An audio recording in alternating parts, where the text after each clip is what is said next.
Hello, hello, hello. Hello. Oh, there we are. There she is. Hi. Just in time. I didn't Perfect know how timing. long since I scheduled it YouTube was going to let us go after the scheduled time before it started yelling at us. Before making a new thing. Ooh, EJ's here. EJ says, I still can't believe it. Which part? Literally. Which part?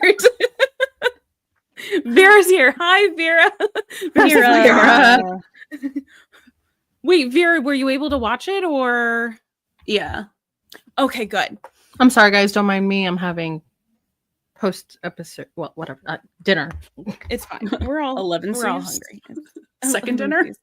My dinner 9:30. Comfort food, actually. Dinner. Necessary. Necessary. Absolutely. Oh my goodness. Julia says, what the hell did I just watch? Oh, EJ says stressful as hell. EJ says the slash. I can't wait till you see our faces, our reaction to this. Like we were not well. No. We were not well. I fully dissociated for like 30 seconds until I remembered Oliver saying that him and Maddie have a scene coming up. I couldn't even remember that. I was just like, I think I stopped breathing for 30 like minutes of footage. T watches TV2. What was this? T watches TV2 from Instagram. Oh. I feel like I should know their name. Please let me know if I should know your name. Or if I don't know, just what your name is. But they're saying I have 30 minutes of footage and I have no idea what I just watched. Big same. Yeah. I didn't process any of that.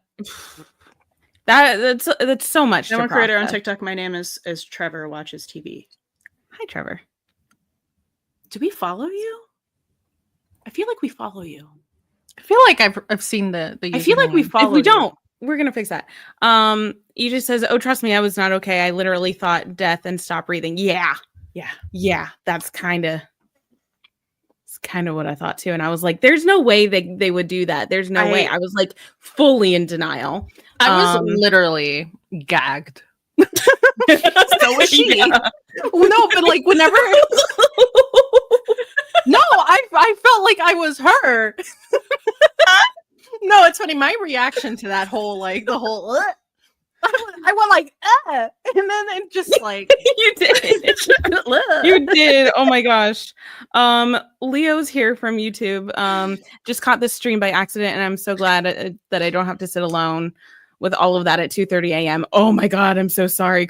You're crying European tears. Yes, you stayed up for this. That was me. So fair. I don't know. I would be up till 6 after that. Oh yeah. Yeah.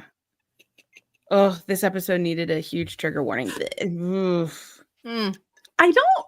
When's the last time they gave a trigger warning? Because like, did they give trigger warnings? No, actually, I don't know. Sammy, I yelled so loud someone came to check on you. I'm glad someone came to check on you though. Hopefully someone in your home and not like the police alone. Or the wee woo. Not a wee woo. Yeah. Oh no, because if it was me screaming, nobody's gonna check on me. No one. Oh wow. I'll tell you that right now. They're like, this is just normal behavior. She's watching her stories. We don't bother her. Yeah. Basically. She's just being dramatic. Oh no. Yeah. I know. I went downstairs to my dad and I was like, I'm sorry if I was yelling too loud. And he was like, no, I was asleep from like 8:30 to 9. Not the loudest we've been during it. The loudest we've been is the Abby reveal. Yeah. Yeah, 8:06. We were literally screaming like continuously. I think I stood up or moved my chair around or something. Well, that's what also when I hyperventilated after the episode and that like I had some floor time. Trevor says that U-Haul scene was something. It sure was. It sure was. Mm-hmm. It sure was. What kind of something? Yet to be determined. I don't know because I haven't processed that shit at all. I think we were experiencing too much whiplash from Maddie. I was like finally feeling some level of relief, and I was like, oh my god, and they're having a boy, oh my god, so cute, and the baby's fine, because that was like my biggest worry actually going into this episode. Yeah. Is that she was gonna lose the baby. But then they immediately were like, just kidding. And just punched me right in the feels again. And then I actually started crying because I think I had managed the rest of the episode not to. But like Buck was barely holding it together. Barely. Yeah. His coverage of that hug. Oh my god. It was such tight coverage too. Yeah. Interesting. Interesting. Can't wait to watch that frame by frame with Meg. Oh god. And backwards and reverse and all of that. Audrey says it's so in the bag. It is. So it's been in the bag. And EJ said also the truck argument, and then Eddie finally telling Buck he matters. Like, I haven't absorbed all of that yet. Cheyenne brought up a good point. The way they made the serial killer have dissociative identity was not our fave. Was not our fave. Oh, I forgot I'm supposed to also be looking at TikTok. My bad. Oh, I am also. Oh, good. Good. Oh, Meg, high and by sad face. High and by Meg. Oh, our friend Meg, who guest hosts sometimes. She couldn't watch the episode tonight. No. So she can't hang out. So sad. Yeah, so Sammy was also not a huge fan of this the DID serial killer trope. She saw the last 10 minutes. Sorry. Meg saw the last 10 minutes. Meg. Oh my gosh, I don't even know if Meg's still here. Kenny's here. Hi, Kenny. So did Meg watch this last? Said, I'm so sad my PC lagged. I wasn't able to record the scenes for my edits. No. Are we mutuals on a platform we can send you links, perhaps? Yeah, because you could use perhaps. I'll be searching for those. Or message us on Discord. Let us know. Message us on any of our other socials where we can send you a link. Oh my god, Haley's here on YouTube. Can we keep saying, which could mean nothing? Post, it's not nothing. It's the real question. No. I also, do you remember what episode it was that we said we can't say which could mean nothing anymore? Was it episode 6? I don't remember. I thought it was because of SJ's podcast. Well, yeah. No, but we were like, no, because we were like, we can't say it anymore because in the episode, something. Because it means everything. It all means something. Yeah, I think we've moved on to, we're so sure. Yeah. That question was already answered by someone else. Thank you so much, chat, for moderating yourself. I can PM you on Discord, would be appreciated. Okay, great. This is gonna shock you, but Buddy System Pod has a Discord. Oh, I totally. You can message us on Discord there. Yeah. Totally missed what just happened. But McMurra, the meticulous, said, okay, but Jail Agent Abigail were acting this episode. They were. So true. Opinions about like the decision for like how it was written that way aside, they performed. Yeah. Oh my god, they both of them are such powerhouses in like the emotive and like getting you to feel stuff. Like truly incredible like craftsmanship. Yeah, they're fantastic. No notes there. No. Vera's like, yeah, we are definitely up. Oh my goodness, there's just so much to like. Okay, I don't have a link yet, but I will send it to you when I do. Why did it switch tabs again? I'm gonna lose my shit. Oh man, I cannot stand you, TikTok Studio. I cannot stand you. How do I do this? I don't know what you did last time. Jellybean Jules said the way they played off each other had my emotions running so high. They had fantastic scene chemistry. Abigail Spencer and JLH, like, so good. So good.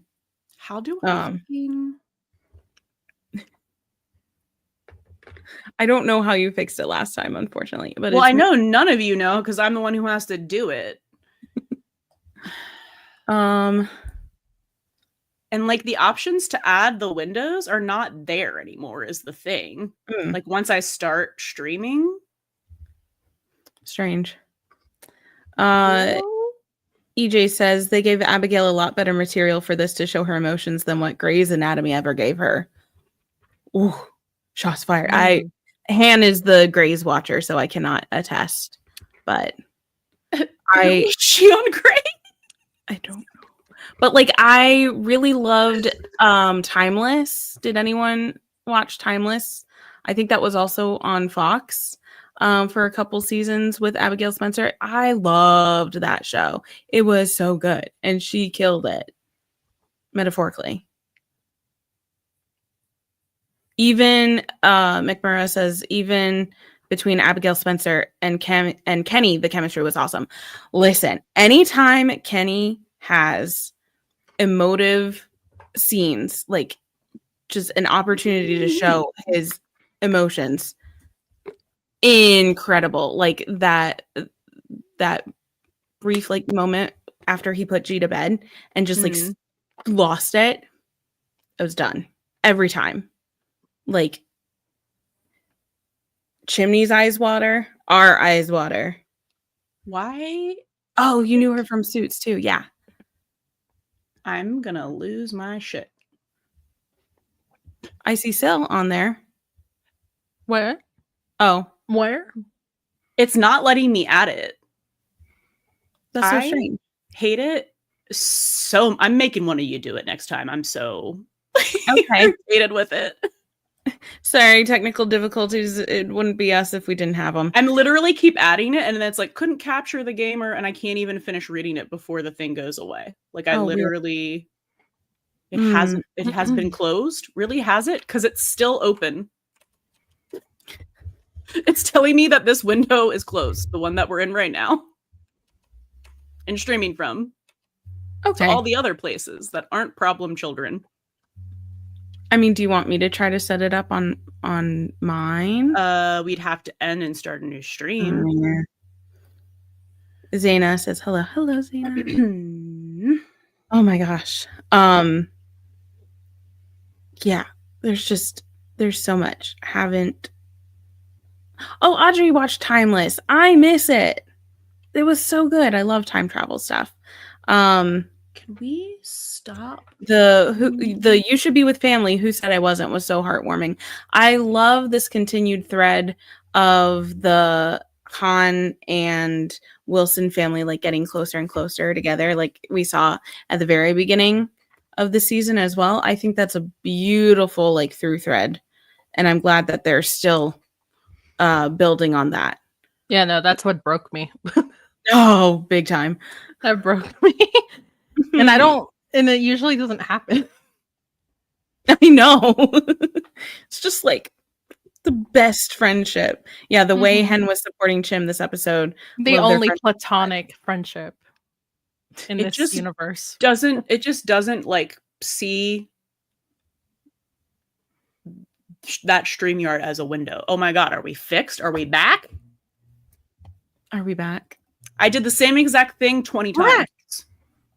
The same thing. But the problem is I still need to pull Instagram back up so I can see what people are saying there. Because do you want me to look at comments Instagram? Don't get you can't. Because I'm the one who started the stream. But I can hop in on my Instagram. And you're going to be looking at 4 different places. 3. That's still too many places. Audrey says, remember when Hen and Chim's goodbye scene seasons ago when Chimney went to find Maddie? That was real bestie goodbye scene, not whatever we just watched. Oh, you're cooking. You're cooking. We talked about that in a recent episode, I think. Yeah. Because we started playing comparison games in slow burn. Yeah, We're like, this is what normal platonic people do. And then this is whatever the fuck these two do. Yeah, having the core four together was so nice. Wish it was a longer scene before Buddy, before Eddie left. Yeah. I'm just glad he was there. Yeah. Oh, hold on.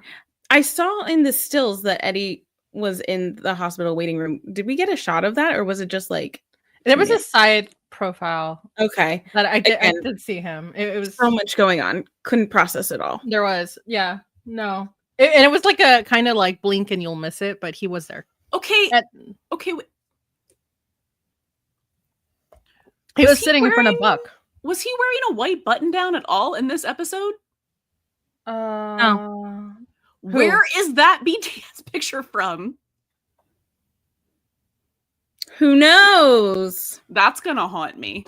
That's gonna haunt me until we figure out where the fuck that's from. Yeah, I mean, he didn't go to like the police station at all.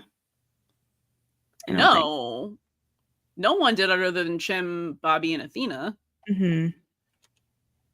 Huh. Interesting. Yeah. The more Hen and Chim together, and I feel like we have to get Eddie and Maddie in the same room at some point. Well, it's not going to happen anytime soon with him going to El Paso. No, it's not.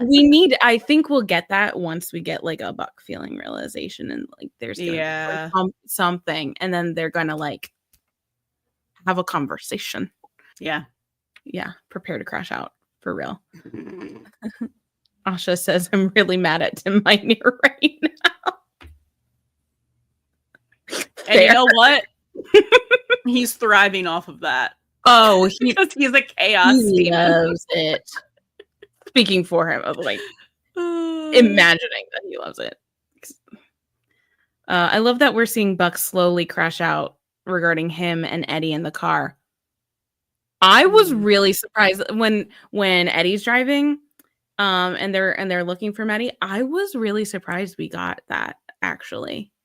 I didn't think we would get kind of like more of that than what we got last episode. I thought that was really interesting. I wasn't. I felt like to balance it out, they had to do that, especially from where we kind of left off. Yeah, it was like a continuation of like, I'm not fine, and you're acting like you're fine, but it's like, no, I'm not acting like. I actually didn't think we were going to hear anything else about it, so I was with you there. I was a little surprised, and I'm glad. And I was like, oh my God, they're finally going to have like a talk. And then they didn't, because Eddie shut it down. Because why? He's repressing. They literally can't, they just can't talk at this point until they're like confessing things. That's the thing. How do you talk about any of it without talking about all of it at this point? Exactly. Yeah, and go ahead. I was just gonna say, like, they're not. It's not the time. It's not the place. They're not there. Eddie still has to like deal with his own shit. He still has to deal with whatever the hell. Yeah, whatever the hell he has to deal with in Texas, and then Buck just has to like realize what he's feeling. I think we're getting close. We're getting close. Like, he's definitely first. He's definitely imminent. So close. Yeah, I think so. 8B, but he's gonna get, but he's gonna get bumped in the head by Maddie. I'm so sure. Actually. Or a tree. No, that's. Oh no, that's Eddie. Sorry, just kidding. Someone's getting bonked on the head. Zaina says 8B is the first time I'm watching live, so I'm glad that today's episode confirmed that my almost buddy induced heart attack from last week was an anomaly. Was or wasn't? It says was. I because you were laughing so hard I couldn't tell what you said. Prepare thyself and thy heart. I think that'll happen again, fam. So sorry to tell you. So if Tim can do this to a pregnant Maddie, what is he going to do to Eddie? It's gonna hurt. It's gonna hurt real bad, and it's gonna be so. Did it hurt? when a tree fell on you. It's gonna be delicious, honestly. What's gotta be Christopher? Like, yeah. Oh, mm-hmm. Christopher's getting all of the other children have, I guess, except for June, but maybe she's too young.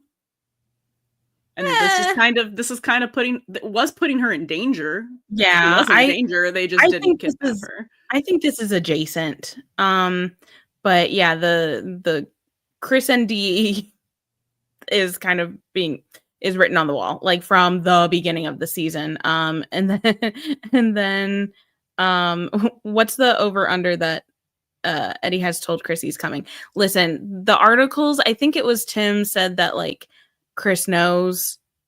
We haven't seen that. I don't know about it. That's weird. And then Emma says, I think Chris may clock Eddie. It's like he could. It's totally plausible. Do you think we'll get any Eddie next week? The promo doesn't give me high hopes. Listen, I wouldn't be surprised if we don't. Because it looks like it's going to be a very Bobby-centric episode, but we know that 8/12 is going to be Eddie in El Paso, and that is going to be the Eddie episode. So if we see any of Eddie next episode in 11, it'll probably just be like a scene, like on FaceTime. It'll be like a FaceTime call. I did say like at the end of our live stream, the only way we would see him like not on FaceTime would be like if it started FaceTime. It's like Buck at the end of the episode, and Buck's like, how is everything? And Eddie's like telling him how great everything is. And then they hang up, and then we like flash to Eddie in Texas in his empty, shitty house, being depressed. And Chris isn't there.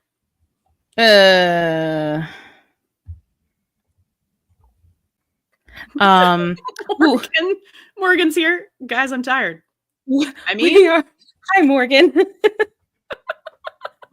Us too. You have specifics. Yeah. Oh, Asha says baby Evan Daniel Hahn is coming. Adorable. Just one thing about that, I love so much that G is going to be a big sister to a little brother, just like Maddie is big sister to a little brother, and just like Chimney has a little brother. I think that's kind of perfect for them. I know we all kind of like a bunch of people thought like, oh, it's gonna be a girl and her name's gonna be Joy, which like I love. But this, I feel like it works really well too. Confident that we'll get Eddie on FaceTime with Buck. The other day, and I was kind of vibing with it. Yeah. What was that? Morgan said somebody said Daniel Lee the other day, and I was kind of vibing with it. Just saying. That's cute. It's cute. Oh, Zaina said, I bet it's Daniel Kevin. I saw that. I saw someone say Kevin. But I mean, Lee would still be honoring that without giving him two white first names. I know. There are options, right? There are options. Oh, thank you. Zaina said we should go into the writer's room. I don't know that we should be in the writer's room. I would love to just like have a conversation. I would love to just spout bullshit and then just like watch the show normally and see if they use any of it. Yeah. Same. Yeah. Confident about Eddie being on FaceTime because that will bring into the idea of like disconnected. Yeah, so that's why I think it could be at the end, so it'll like for 13 bring us in there. But that's the only way I think we're seeing him at all. I think so too. I've never tried to say this. This is one of our mutuals on TikTok. I've never tried to say their username. Please tell me your actual name. And if you have told me before, I'm so sorry. I have the world's worst memory. But whoop_3, they make really good edits, said it would make sense that while Bobby is having a storyline focused on his mother, so is Eddie. Yes. That's what I thought originally. That is what I thought originally. But I mean, Ryan literally told us when we were gonna like see Texas. And also we know that Bobby's gonna have a plot. Maddie has to be B plot. Like they've got to follow up on some of this stuff, especially because there's a time jump. But yeah, like thematically, the Holy Mother of God, like, and focusing on the story with the mother or like parental unit that would thematically fit, but I think it'll just carry over because, you know, I think sometimes the themes aren't just one episode. Yeah, themes are very rarely just one episode, as we know from our watch. Jellybean Jules says, "What do you think about us not having a title for 13 yet?" Very interesting. Very interesting. Hannah and I were on the phone most of yesterday working on podcast stuff, and we were like, "Oh my God, wait! The title for 13 is supposed to come out today," because I think they do usually like about 3 weeks ahead of time. Sometimes they hold it back. And we were like, wait, what time did it get released last week? And it was like 8:30. And we were like, okay, it's got about 45 minutes and then nothing. And I was like, yeah. I think Syl and I both went, that's sus. Yeah. Like, that's suspicious. That is suspicious. Especially what are you hiding? Especially because that's the episode before like the 14 and 15 like 2-part. I need those episodes to get here because I cannot keep spiraling out about every fucking theory that I see or think of. Most of them are good. That's why. But the problem is like sometimes we do this and then I get like so fixated on something, or the thing that happens is I'm like, this is not as good as any of the things that we thought of. Not that it's ever like bad, but it makes EJ think it's either a spoiler or they're still figuring out the order. You don't normally use your name. Okay, I will call you Whoop then. Whoop. Okay. I love that. But EJ says makes them think like it's either a spoiler or that they're still figuring out the order. That also wouldn't surprise me, but they have like released titles before they've changed it. So not out of the realm of possibility. They could throw out a dummy title. We'll freak out about it. I know, right? A real title. The camera's gonna go away for a minute, so don't freak out. Okay. Bye, EJ. We'll see you after Grace. Emma, I want you to be right so bad. Emma says it could be Eddie Begins Again, which would absolutely be a spoiler. Oh my God, it would be. My food is here. I will be back in 1 minute. Oh yay, food. You got to queue up that post where I was like, and it's going to be called Eddie Begins Again. I know.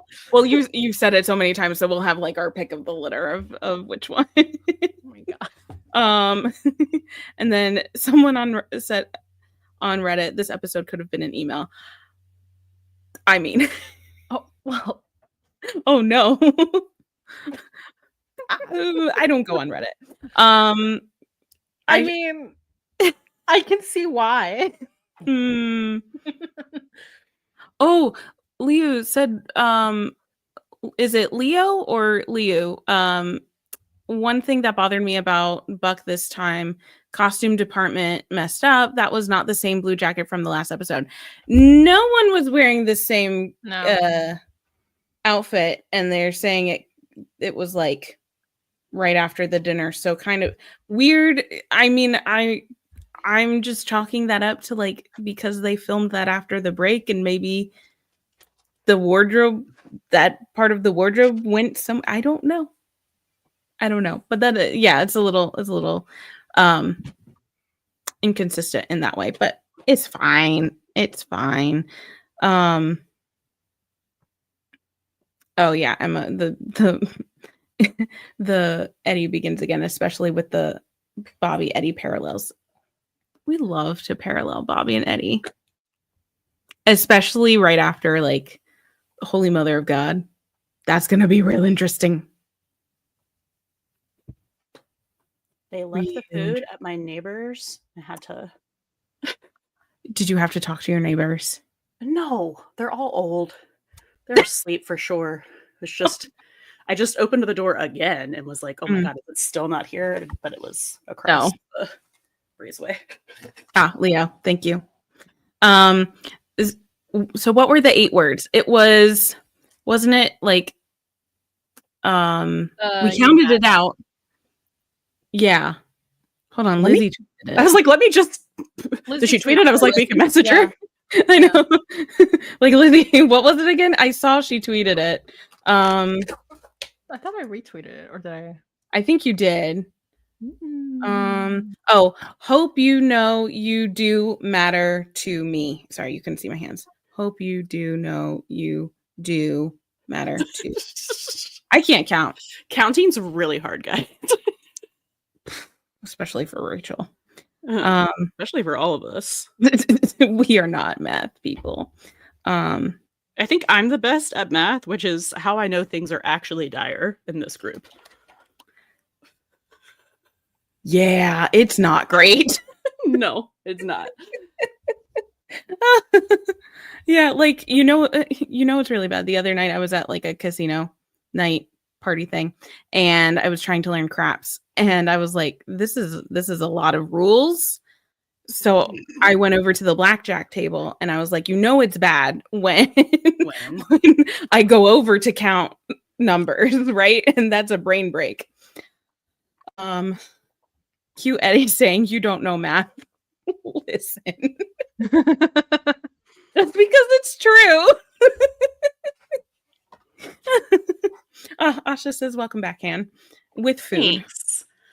They gave me not the penne this normally comes with. We'll see if this bothers my autism. It's kind of similar, hopefully.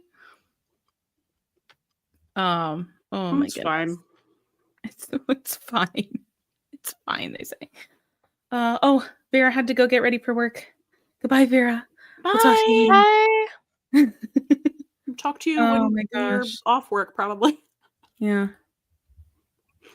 Oh my goodness. What did you guys talk about while I was gone? A little bit of everything. Mm-hmm. We're just jumping around, ADHD. How do we clear that up?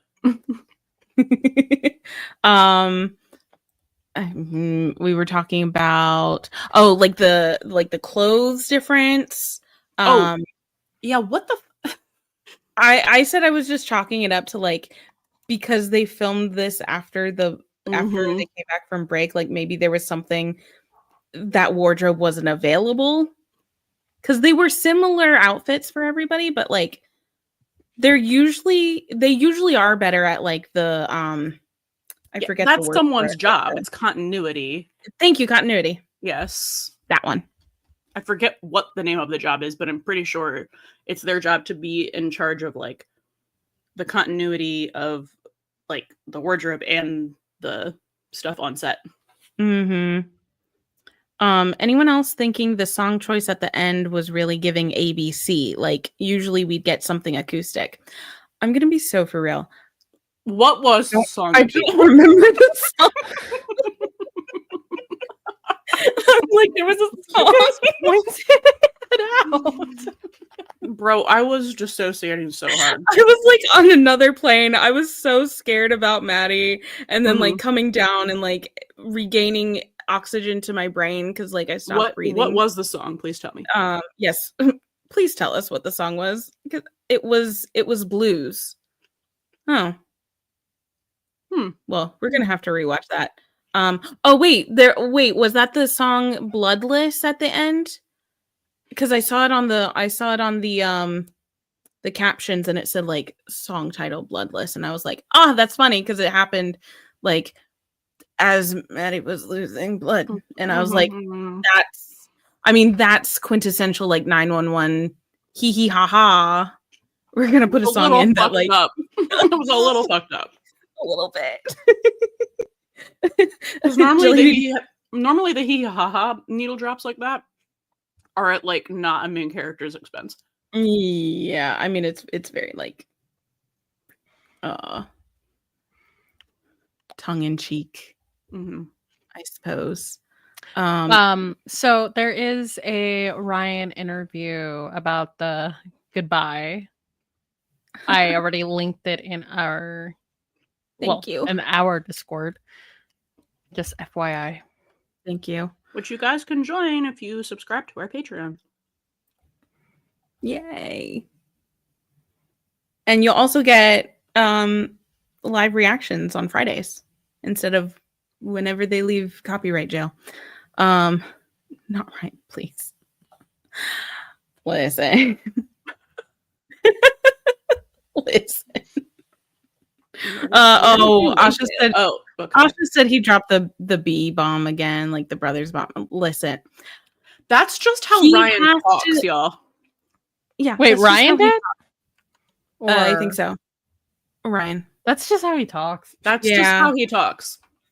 And also, like, one of the best ways to kind of like look away, you know, like if everyone's gonna crash out every time he says brother. Like, listen, we came from Supernatural, okay? I can't tell you how many we're desensitized. It's like brothers, and I'm like, whatever.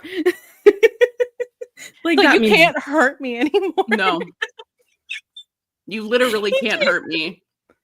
Yeah, like Dean and Cass, they're like brothers in like arms. Brothers in arms. Like, sure they are.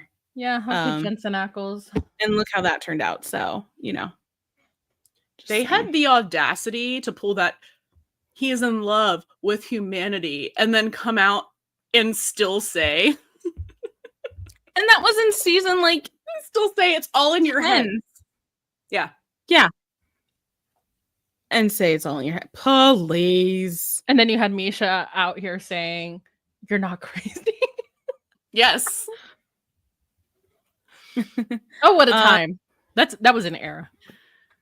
Buck baking. Buck so busy baking cookies that we didn't get a shot of him at the hospital. He was at the hospital. It was a very quick shot. Mm-hmm. He was there. Because it was mostly focused on Hen and Chimney. I kind of missed Eddie there as well, but I did too. You know. Yeah. I was still like trying to breathe. Yeah. Yeah, you do just see like these mild, like profile, very small, like very close to the side of the screen shots of Eddie and I think Buck. But they were there. They were all there. Mm-hmm. They were all there, just like they were in Masks 805. So that's interesting. Well, and also actually, you know what? Let me retract that. Never mind. Consider it retracted. From the record. Someone said, Xana said, how long will Maddie have that scar before the show gives up? Listen, Chim had his for like 3 episodes. No, he didn't. It was on there longer. It just got lighter and lighter. Okay. I promise. He would still have a scar. That's not a scar that would go away. Well, yes. Realistically, he would still. They kept it on for a while. I'm pretty sure they kept it on through season 3. Some of season, I don't know, somewhere in there. And I think you lie. I will download the screen caps to prove craps. Forgot Buck had a neck scar. Yes, he did, from the tracheectomy in season 1. But you know, someone on Twitter was like, "Oh great, Maddie and Buck both have matching scars." I did think about that. Hi Shadowbat.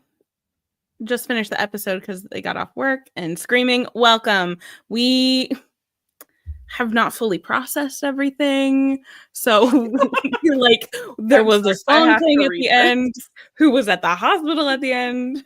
I have to read this by prefacing it, just in case anyone takes it the wrong way. This is a joke. Soldier Boy tell him from Instagram. We need Oliver Stark to mistakenly come out as bi like Misha for the cycle to be complete. No, it wasn't mistakenly coming out as bi. It was that he had to come out as straight. He is the only person in history. Only person. Oh my god. It was one of the funniest days of our lives. Like That was literally so funny. ridiculous. Oh my god. I still think about that day sometime and how crazy it was. Those memes, man. Oh my god, the weird. memes. But I think about that every day. I've never seen Supernatural. That's even funnier. It's escaped the enclosure. Like, well, yeah, it escaped the enclosure because there were write-ups on all of the things, all of the publications. There were like major publications writing about it. So embarrassing. I'm straight, actually. No, and the fact that was it like Warner Brothers was like, well, they were like, what if you just leaned into it? Yeah, and it's good for the show. Whatever he was on, I think it was Gotham Knights. Yeah, Gotham Knights. Ridiculous. Whoop said, someone let Oliver speak. I like his borderline spoilers. Listen, that interview that he did like last week where he was like, I don't know if this is spoilers, but like Buck and Maddie have a conversation. And I was like, oh, well, now we know that was spoiler. It was spoilers and it kept me sane. So I had forgotten. Bless you. I had forgotten. But I was like, surely. Well, I didn't forget because he's like says something that Buck thinks is like a ludicrous. Thank you. I was like, it wasn't. No, I know, but in the moment, like I had forgotten that he actually said that, and I was like, racking my brain trying to come up with a reason that she wasn't dead because I was right about to crash the fuck out. Yeah.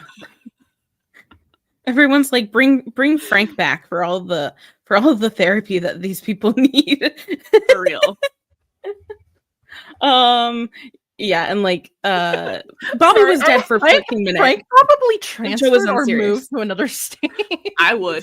I'm not dealing with 118 anymore. I know that actually we don't know if Buck still sees Dr. Copeland. Or if he went back to a therapist, if that's who he would see. But if he did for some reason start going to a therapist again and it was Frank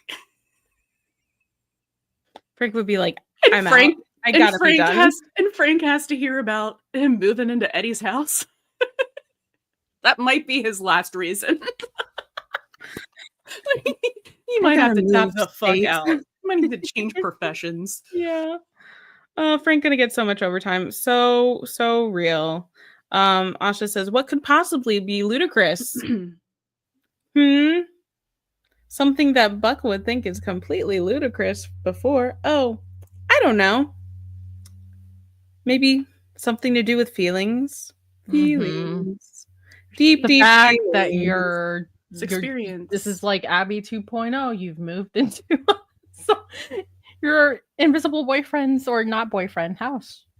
Invisible best friend. Could be more. It's a good time to bring up my Abby theory. Didn't you do that last week? No. Oh. Probably in Discord, and that's why it feels like Oh, yeah.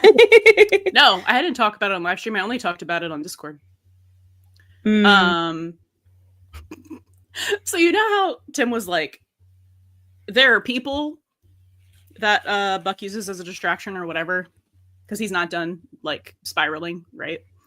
And we've been getting so many Abby parallels. We've been getting Abby is haunting the narrative more than she almost arguably ever has, right? Which is saying something, because we have his fiance was Abby. We have Buck moving into Eddie's apartment or his house the way that he moved into Abby's apartment. We have that like shot from the end of this episode. I don't think the Abby parallels are over. Like there's going to be more parallels, but I was like, wouldn't it actually be hilarious if he ran into Abby? Because that's some shit Tim would do. That is some shit he would do. That is true. In what capacity he would run into her and how that would go, I don't know. I'm not a writer. I just think it would be funny. How long is Eddie going to be gone? Madkins asks. I'm pretty sure he'll probably be back by like 14. 14, 15. Yeah. 2 or 3 episodes. 14 tops, I feel. But like in universe, we know there is a time jump between like this episode and next episode. So like in universe, I think it's going to be at least like a couple months. 3 or 4 months. Yeah, something like that. Shadow says, part of me hopes Taylor comes back because if Abby comes back, I'm gonna throw something. Listen, I don't think they're actually gonna bring Connie Britton back. I don't either. I just think it'd be really funny. But like, yeah. I just think it'd be really funny. Connie does have great hair though. Like, I would love to see her. I think that'd be fantastic. But for someone who we actually get closure on, Abby is everywhere. That is so true. So true. That's what I'm saying.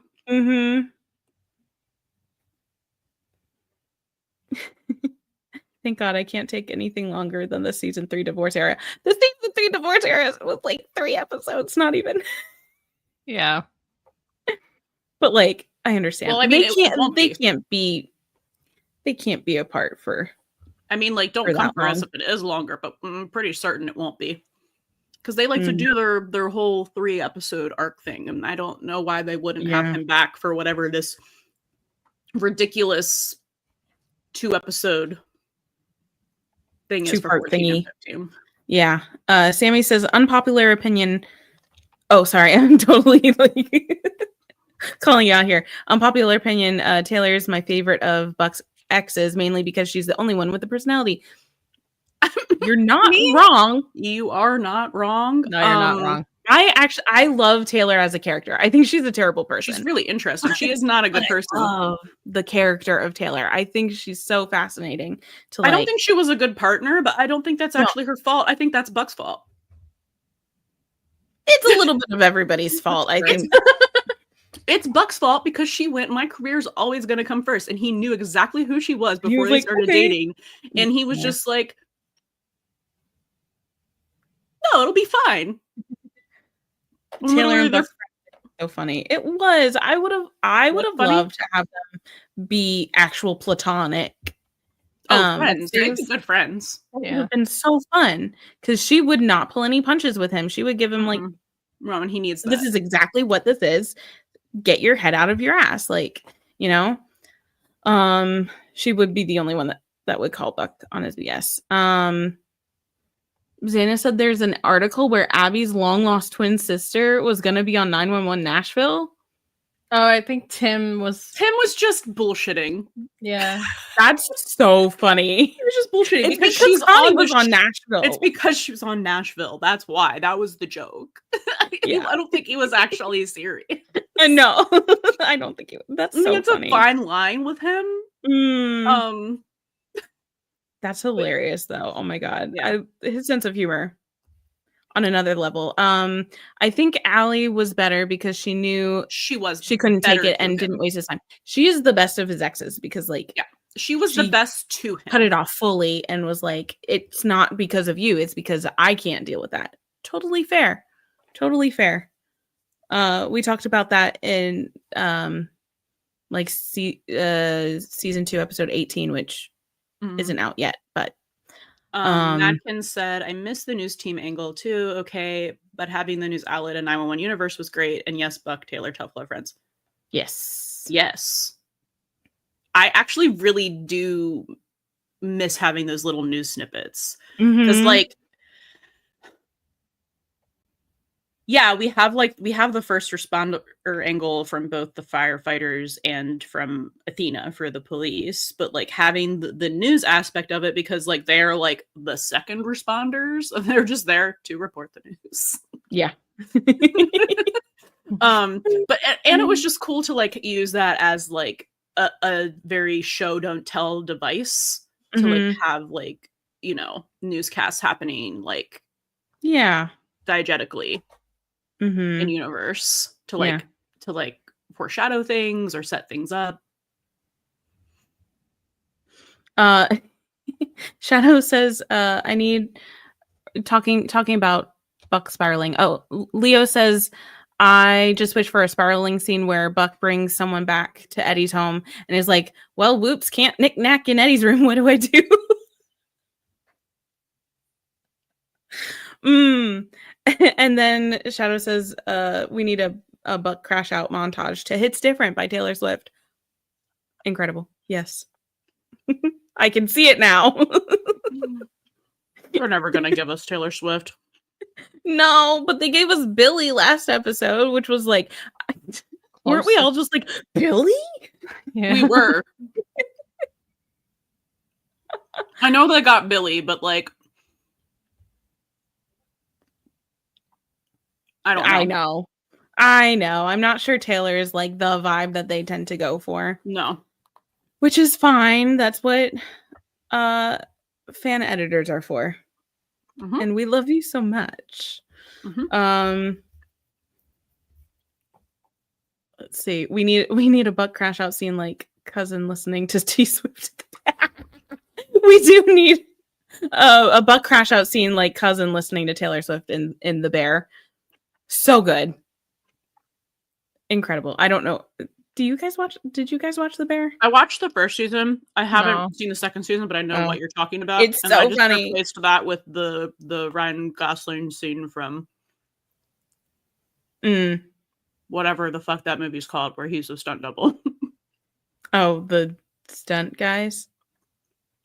The Fall Guys? Fall Guys. Yeah, that's it. Thank you. I was somewhere in there. Someone in that.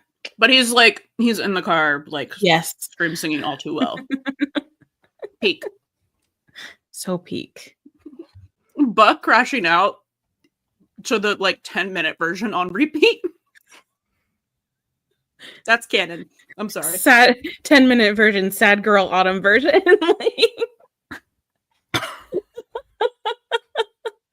I think you would. Just a playlist that's just all the different versions. Yeah. So why the sad face? I've been betrayed by my mouse. No. Dead. Oh. How dare. It has a job to do. It literally has one job. I know. I have to charge it. The only thing I know of The Bear is an edit to a Hamilton song. I love that. It always comes back to Hamilton for us too. Oh my God. It does. Buck went to the Eras tour. You can't change my mind. Absolutely. They all did. They all did. They all Talk did. about that. We talk about that in our Swiftsgiving episode. Yes. From way back in Thanksgiving. Where we assign everyone their own Taylor Swift album. Mm-hmm. We don't agree on all of them, but most of them. Yeah. There are a couple just because our reasoning for them was vast. It was all over the place. We didn't know what we were doing. We went with vibes, but the vibes were different. Just vibes. But our we get more like character analysis about when we dove into the Tortured Poets department into each individual song. Mm-hmm. So we knew what we were doing there. And I think we agreed most of the time there. Yeah. Or I think it was just a yes and if there were just additional people who it also was for. But yeah, for the albums, I was like, this is what their kid listened to and that's why they like it. And then I was like, but Evermore is literally what Buck is going through right now. The entire album. That's what he's going through. So the reasoning was just which is inherently sad girl autumn everything. Mm-hmm. So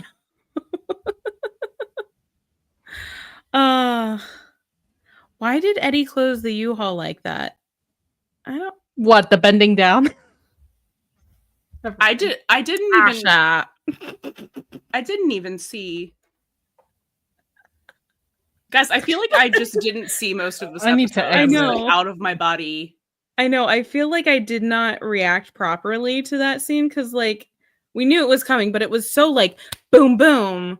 Right after all the Maddie stuff. 5 minutes before it happened, when I was like, how are they wrapping all of this up and giving us that Buddy scene? Rachel was like, maybe they moved the Buddy scene to the next episode.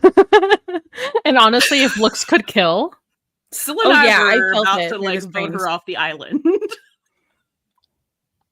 If you don't see me next week, well, actually, I will be off the island. She will be. I'm doing my own 911 Dr. Odyssey crossover next week. Oh, What a time. What What a a time to be time. going on a cruise. No, actually, it lines up perfectly because it will also be during the actual crossover for Dr. Odyssey. Things just work out like that for You're us. going to be on a cruise for 2 Thursdays. she's gonna. 13 and 14? No, 11 and 12. 11 and 12? Yep. Either way, she's gonna be on Wait, a boat when for do you 10 leave? days.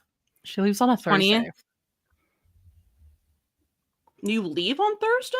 Yes. Are So you going to be able to watch the episode? I'm going to pay money for the internet. Oh, I just didn't know what time you were getting places. Oh. What your situation is. Hell if I know. That's what I mean. I'll be setting up in different parts of the ship, probably. So anyway, next week, just me and Sil. No! But if I'm super you know why. Sammy says Buck is an Evermore or TTPD. I'll fight anyone on this. I think Evermore and folklore. And folklore. Yeah. We gave and spoilers. Red. Yeah. Again, 10-minute version, Sad Girl Autumn version. Mm-hmm. Just kind of lends itself there. But we gave TTPD to. Hasn't it been out a month now? The one the from album assignment. Yeah. That was in spoilers. That was in December. That was literally Thanksgiving. Was that thing? Oh, whoa. It was Black Friday. It literally came out on Thanksgiving because it was Thursday, our regular day. Yeah. So we have. Never mind. Actually, you know what? Never mind. No, so we have the Swiftsgiving episode, which was around Thanksgiving, and that's when we assigned albums to all of the 911 characters, and then we did 2 TTPD specials, and that was around Christmas time. We still haven't done the anthology though, so don't get mad. But that one we were assigning specific songs on Torture Poets Department to characters, and they were mostly Eddie. Because that's his album. Yeah. Wait, Shadow says, wait, did Eddie look back at Buck when driving away? He definitely looked out the mirror. Wait, did he? I didn't absorb any of this. I gotta watch it again immediately. He looked at him through the side view mirror. And I absorbed none of this, you guys. I know. Oh my goodness. Actually, so mean for them to do all of that to Maddie. Give me a 30-second bum of Madney in the hospital. Oh my god, the baby is okay. And then being okay, anyway, here's the Buddie goodbye. And I'm supposed to be conscious and observant? Yeah, I don't.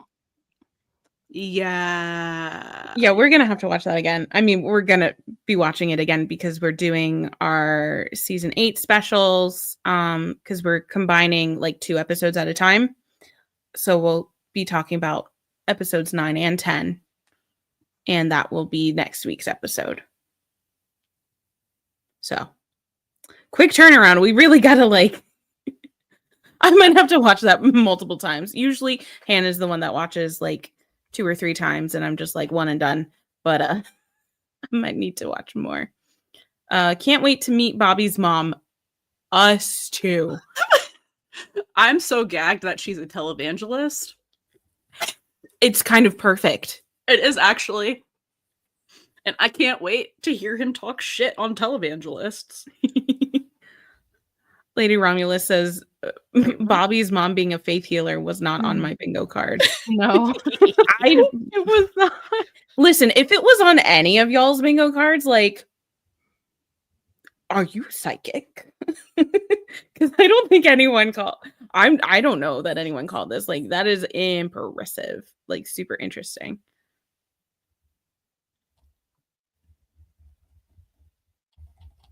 Oh my God, Syl, bless you for finding all of the articles. I love you so much. You're welcome. We'll read those later because I like to compile all the articles too because I have like a document and I'm trying to like make an archive. Why? I don't know. For funsies. What do you mean, why? I'm just collecting things. We need it for the podcast. Well, that too. I mean, that's why you were originally supposed to be doing it. The other reasons, those are your own. Yes, it's just fun for me, I think. Maddie says, so funny because you're not a spreadsheet person. No, but I do like organization. Maddie says Jennifer Lynch directing this episode makes so much sense after what happened in it. Too real. She was like the perfect person to come and direct this episode, and she knocked it out of the park. That stuff was scary. Mm-hmm. It was spooky. Also, all the horror commercials in between everything. Mm-hmm. They knew what they were doing. No moments of peace were had. Like, kudos to the ABC advertising people who were like, yes, who wants to advertise their creepy, scary movies and TV shows? Because we'll put them on during this hour. Like, give it to us. Yeah. So, like, good on them. I do understand why there was no second sneak peek, because like what could they have given you that wouldn't have given away everything? Mm-hmm. Everything. At least, you know, that's fine. Like, I don't mind when there are less sneak peeks. I think that's okay. Same. Mm-hmm. I think they give us too much shit before the episodes come out, to be honest with you. Generally. All right. Okay, bye. Tell SJ we say hi. Yes, please. I know, it's so funny because like everybody's on like live streaming and I'm just like, I want to watch everybody's stuff. I know. Yeah. We'll hang out with all of our fandom friends. I know. I think even the screenshots were giving stuff away. I mean, the still images, they always do. I mean, I know people were saying like, why is there no like Buck and Eddie stills that were released? I was like, because that would give things away. So like they do exercise some discretion sometimes. And I think they just released, if you were looking at 911 TV News on Twitter, I think they did release like the post-episode stills, and there's a bunch of them, which honestly I appreciate because I've been trying to look at stills from like the earlier seasons, and there's like none. And I'm just like, no, why? How am I supposed to make episode graphics in these conditions? So, screenshots. I know, but the screenshots exactly. Anyways. They do give too much away. I watched the whole Buddie Goodbye in the leaks in February. I think we all watched the hug leak. That was not marketing. I mean, it could have been, but it was someone who lived across the street. Yeah, which like it happens. I think usually they try to be a little better, and I think sometimes they ask, you know, people or the public, you know, no photography or anything like that to avoid spoilers, but they can't stop anybody. And I know Tim acknowledged the leaks on TikTok. I think it was one of the Decider articles, the Decider article from last week. Like, I don't think it was a spoiler. Yeah, he's like, he's like, well, we know he's leaving. I didn't think it was big of a spoiler, and I was like, yeah. And that's why, like, I didn't have that much of a problem with it because, like, we knew that Eddie was leaving. Yeah, that was just like definitive proof because I might have been a little bit in denial, being like, well, I don't know. It is okay. So, well, initially I was like, there's no way he was actually going to move. He can say he's going to move, but like, there's no way. But I forgot what was my reasoning behind that. Don't remember. Ooh. It was like so many months ago. Jeff Conway. Huh? Did he drop that second half of the No, he already did. That was just the fan question. That was back, and I thought there was like more. I think he was saying there was more, and that was like the more was the fan question. But he just said he has this one of the screenshots of them in front of the U-Haul and said, okay, that 911 on ABC goodbye between Eddie and Buck tonight was romantic in all caps. That wasn't just two good friends saying goodbye. So much wanted to be said. They better do so ahead. This is deep forever love, and you can't argue with that. And then there's a zany face after this, but it says, no rain kiss, Raiders do better. Wait, what was the last part? No rain kiss, Raiders do better. Zaina thought it looked sweeter on screen, especially with Eddie's line that it did a lot. Yeah, they did a lot with very few words, which is what they often do with Buddy. Well, that's the reason I also wasn't upset, because I was like, oh, this is going to look completely different once it's actually like finalized. Yeah. So I wasn't upset about the leak. Mm-hmm. I was just happy there was some food. I was just happy there was some food to tranquilize the streets for a little bit. Lady Romulus said, I can't believe that trailer fit all of that stuff. He didn't take that much. He left the couch. Wanna bet he left the couch? I guess we'll see. What can he even reasonably fit in that tiny ass little U-Haul? Couch can't fit in that. I think it's more of Chris's stuff, probably. Wanna bet it's just like all of Chris's stuff. And it like nothing really of Eddie's. Anything. I know. Ugh. We need to look at a screenshot and see what Eddie packed. Yeah. Oh, I'm sure people will be doing that. I know they said something in the dialogue about Buck finding something of Chris's that he'd been looking for, but I don't remember what it was. The fact that we got Buddy looking for Maddie on screen is more than I expected. I thought we were just going to get them coming back and saying they found nothing. You're talking about like you're talking about the car scene when they're in the car. I was surprised and impressed that we got that, because I didn't think we would get like a follow-up to that conversation from last episode. So I'm very glad that we got that too. Yeah, exactly. Leo says, to my near thought, absence makes the heart grow fonder.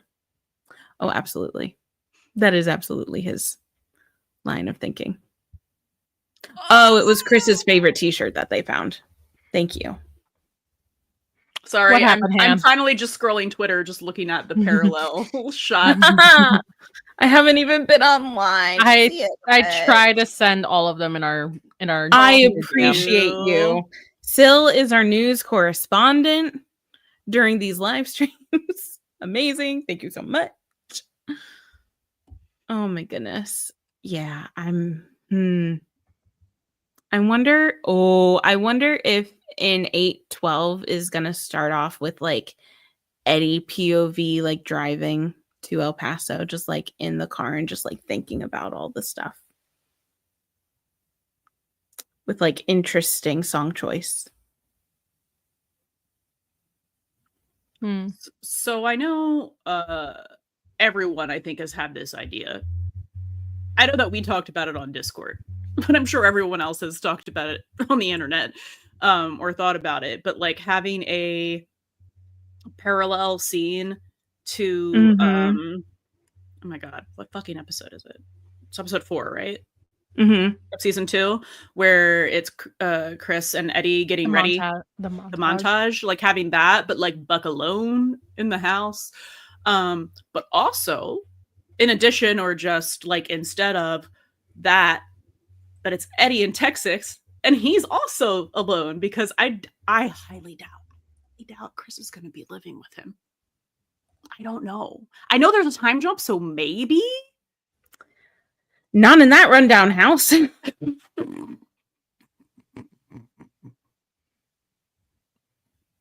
I'm sorry, but I don't know. I just think like some sort of parallel like montage like that for Buck or Eddie, where it's like them being sad and alone would be really great. Was that?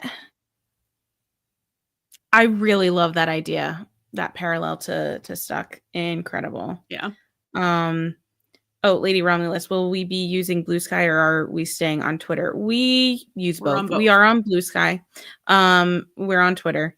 We're literally everywhere. We're everywhere, man. So we I think primarily use Twitter just because that's mostly what we're used to, but we try to put all of our promos and posts on everything. So it's Twitter, Blue Sky, Instagram, YouTube Shorts, or YouTube and YouTube Shorts for the promos. TikTok. Am I missing one? I wasn't listening to everything else you said. I assumed you had them all.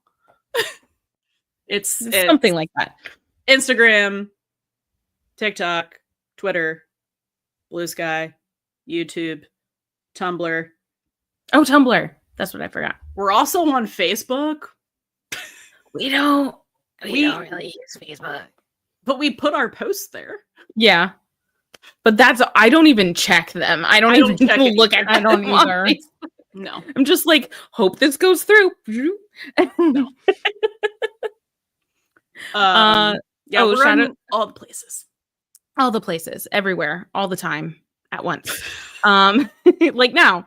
Shadow says, I hope they don't give the Diaz parents a redemption arc. I will stay hating on them like I stay hating on the Buckley parents. So true. Absolutely. We have been saying from like the beginning of the season, maybe earlier, that Eddie needs to have a big like confrontational like blowout a la Buck Begins with Ramona and Helena. So in that article, he actually did answer a question about that. It's going to be focused on Mama. God. Yes, I've been calling it. I've been saying it needs to, which also, quote, snide remarks that hurt Eddie so bad. So, I'm so excited for this. I'm also like, fuck Ramon too, because like I know that he was actually trying, but like him just like abiding by all of this.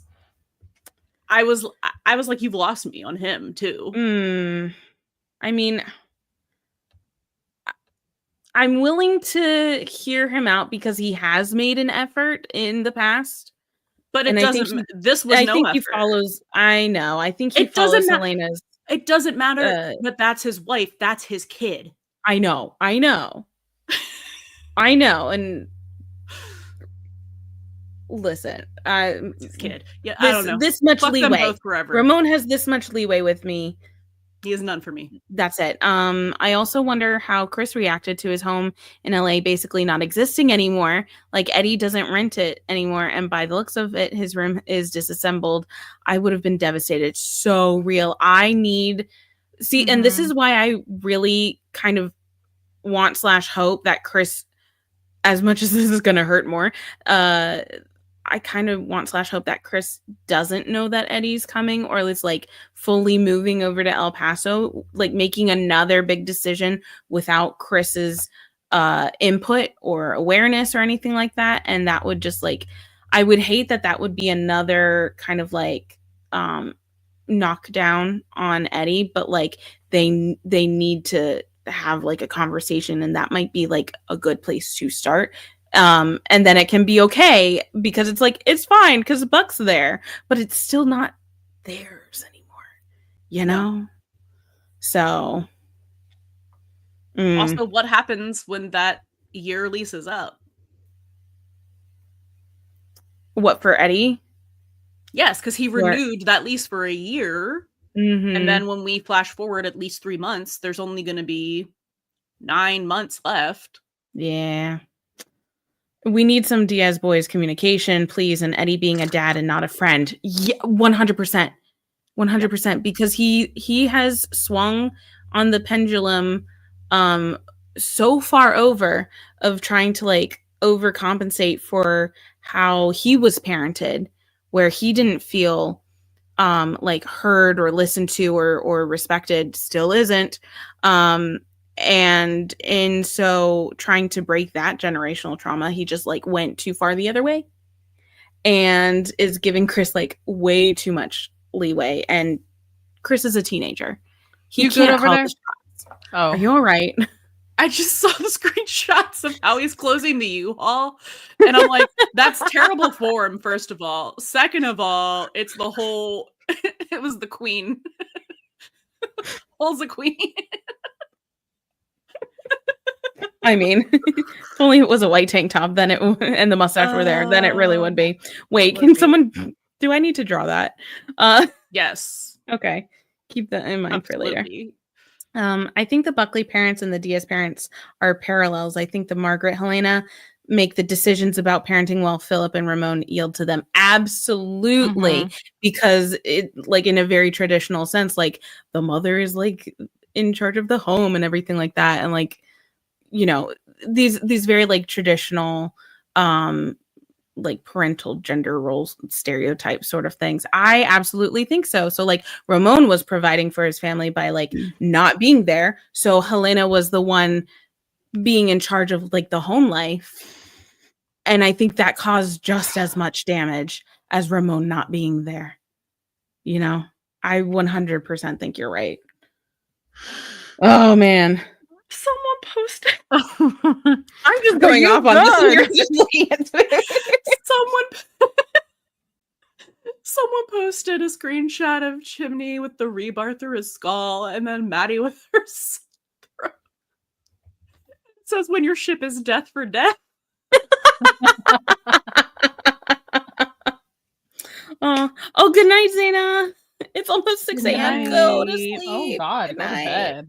Oh my God. That was like brave soldier. Week. God. Also Annie, Destin Annie tweeted, the fact that they said you matter to me and not I love you is 100% indicative that they're going canon. Yes. Yes. Yeah. Because there's no reason that two people who are totally platonic about each other, who are like emotionally vulnerable with each other, couldn't say I love you. When it's like a very big goodbye. Yeah. Cause like bros can say I love like I love you, man. I love you. Like, yeah, I was fine. I thought one of them was gonna say I love you, man, or something. If they really wanted to. That was the closest thing. And they didn't. So the dialogue is now flashing back to me a little bit. So like the fact that hold on, what did Eddie say? It sounded like an amicable breakup. That's what his dialogue sounded like. No, it was like, something about like this. Sorry that things got so messy between us. Like we both could have handled it better, but I hope you know that you do matter to me. Like what? That is a breakup speech. Yeah. That's fucking because that's what they're doing essentially. They are breaking up. They're breaking their partnership, which we know is like more than like a regular work partnership. Like, hello. God. No, that is 100%. That is non-platonic. That is a romantic breakup speech. And it's basically saying everything except the feelings go deeper than what they think because they're not aware. Well, Eddie represses and Buck is like in the dawning of his realization. The dawning of the age of Aquarius. Pretty much. Yeah, because like that shot at the end that it was just like holding on him again. Like this is what 2 episodes in a row where like the last or one of the last shots was like Buck looking on at Eddie leaving. So like going out of the house and like driving out of the state basically. Come on. What if we get a parallel to the scene where Chris runs away to Buck, but instead of an Uber, Chris steals Eddie's credit card and gets on a plane ticket? And then the parent traps Buddie. I love that. I don't think that's even. I don't think they can even fudge that for the non-realism they have on 911. No. And like, I think part of the issue here is that like the glaring obvious parallel or lack thereof is that Buck or that Christopher didn't run away to Buck this time because he has in the past, and it's because Buck and Eddie are a unit, and they are a parental unit to Chris now more so than ever. So that's why Chris like did the thing that he realized would hurt his dad the most, and that's to go with grandma and grandpa. And like I don't think it's a knock against Buck, but I think it's that like undercurrent of Chris realizing like Buck's gonna be on dad's side. He's gonna be on my side, but he's also gonna be on dad's side because they are a unit. So I can't use that avenue, you know, where it's like, oh, go ask your mother, go ask your father, you know, like it's that kind of thing. So I think I love that parallel. Let me live in my AO3 world. The show loves fanfic tropes, right? No, I love it too. I just think it's also really interesting when you have the absence of a very specific parallel that could easily have happened. So it's like the haunting of the narrative of the parallel. I don't know. I wanted Buck to pull a Parent Trap, Lindsay Lohan version. Thank you for specifying. And already be at the El Paso house before Eddie even gets there. Yes, I love the Parent Trap so much. Can still probably recite it fully, the Lindsay Lohan version, but I did see the Haley Mills version, but it doesn't come close. And I would love that too. I've definitely had that thought of like, wouldn't it be so great if he was just like, did you know Concord gets you here in half the time? Oh my God. And it's raining when they leave. I mean also like let's talk about the rain during the goodbye scene. That is also very like romantic trope. So they're just pulling out the romantic stops left and right. Who wants to bet that they waited for a rainy day to do that scene specifically? Because I would take that bet. Because that would be fun. Like have Buck chase instead of be left. I like that. But I feel like Buck needs to be chosen also. Yeah. And Eddie needs to do the choosing. Yeah. Because Eddie never really chose. He just kind of like did things because he thought he had to. He needs to be like, this is what I want, because he's never ever done that. He's never asked himself what he wants or gone after that. So he needs to decide what he wants, and then he needs to go after what he wants. Yes. Because he thinks he deserves what he wants. Yes, and that's the thing. Yeah. Because he knows he deserves it. Because he doesn't think he deserves anything. Like, I get his issues, but please let Buck control the narrative for once. I think there's merit to that as well. But so much of, like, Buck's trauma is being left and not being chosen that I think it would be nice to have that flip. Buck realizes first, but Eddie makes the choice first, totally. In my perfect world. Yeah. But Eddie also needs to feel chosen as well, because he's always making the big decisions. I agree, but he makes bad decisions. He needs to make a good decision, and he makes bad. He's never made decisions for himself. He makes only decisions he's made for himself were not really for himself. Because like the only things popping up to my like mind are Fight Club, which was just him like trying to fucking reactionary, and then Kim, which was literally just like a mental break. It was something. So it wasn't even really a choice. It was just like, it was this unresolved fucking trauma from him carrying this guilt around for not being the person that he thought he should have been for Shannon. Yeah. And like, I totally understand, because I go kind of back and forth, surprising, back and forth between this as well, because I know, because Buck and Eddie have such similar like traumas in that way that like it could work either way you slice it, really. That's just like my preference, really, but it could go either way because it's so similar. And you know, does that make sense? Yeah. Shadow says, realistically, I want one of Eddie's sisters to help Eddie to feeling realization while Maddie is helping Buck to move on. Yeah. We need I just want to Diaz see the sisters sisters, period. so bad. Yeah. I want him to have allies there, you know. Ally. Ally. I want him to have people there who he feels like he can actually lean on and who support him, because God knows it's not his fucking parents.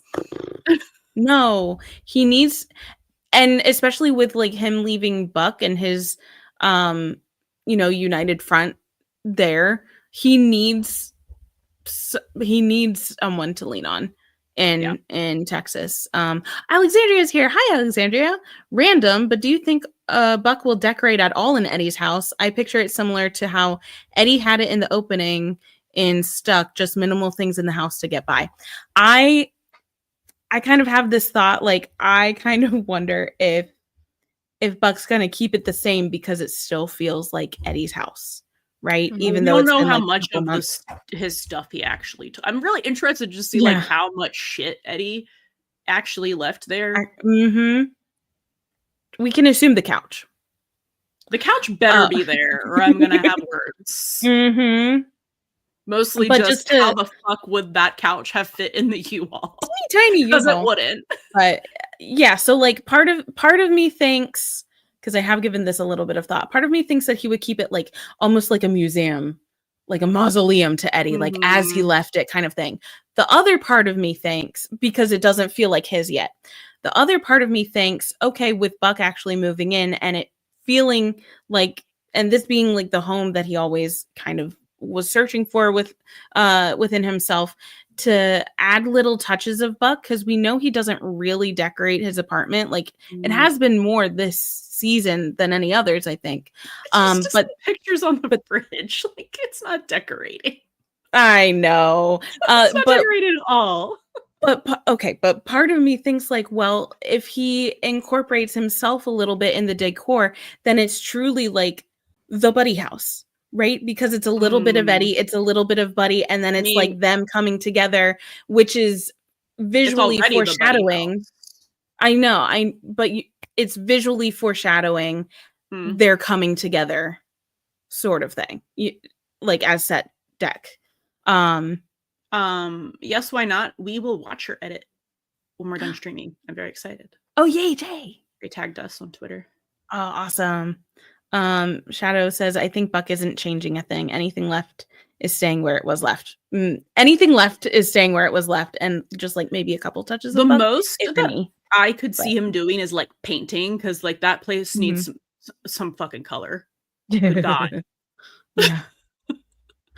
I think Leo says, I think Buck would try to take down some stuff, but hesitating because he will remove the history of their time together. And I think that's one of the reasons why he would hesitate or wouldn't do it and stuff like that.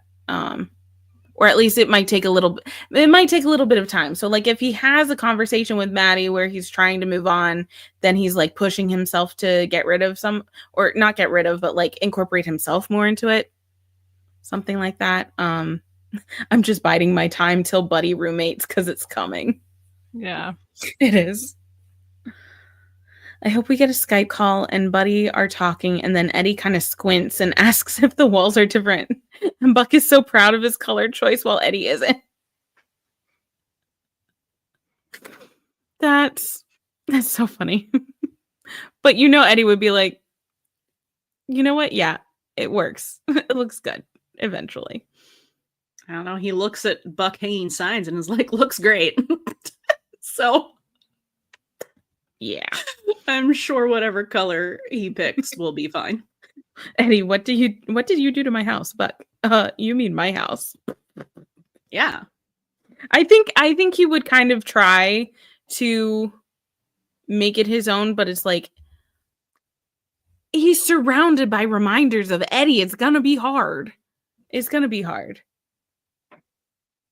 Oh my God, I can't believe that actually went through his head in canon. Like, unreal. Unreal. I think he would probably change the kitchen. He might update the kitchen a little bit.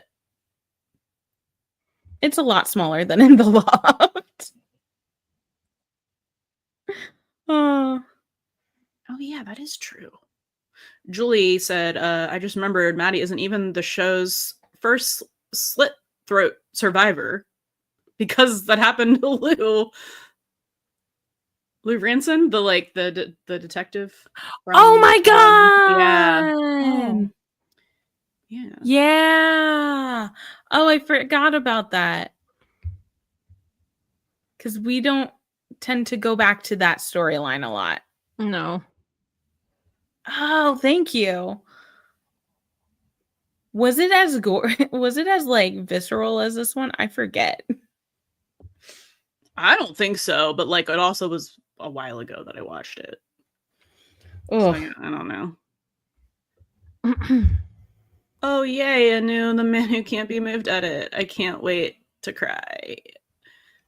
is that the edit? No. Oh, great. Oh man, all of the edits that are going to be coming out this week are crazy. I can't wait to be depressed for the next 3 weeks. Oh, it was off screen. I think it was. Yeah. That would make sense. Yeah, no, I think that's why the Maddie one was so shocking, is that it was like literally just full on. No, we were like, oh. I just heard a chorus of like deep gasps from all of us. EJ's back. Hello. Welcome back. We're still crashing out. It's fine. Oh my goodness. I feel like I really need to rewatch like the end scene. I do too. It just went. Oh wait, you can kind of see what he has in this U-Haul. What has red cushions?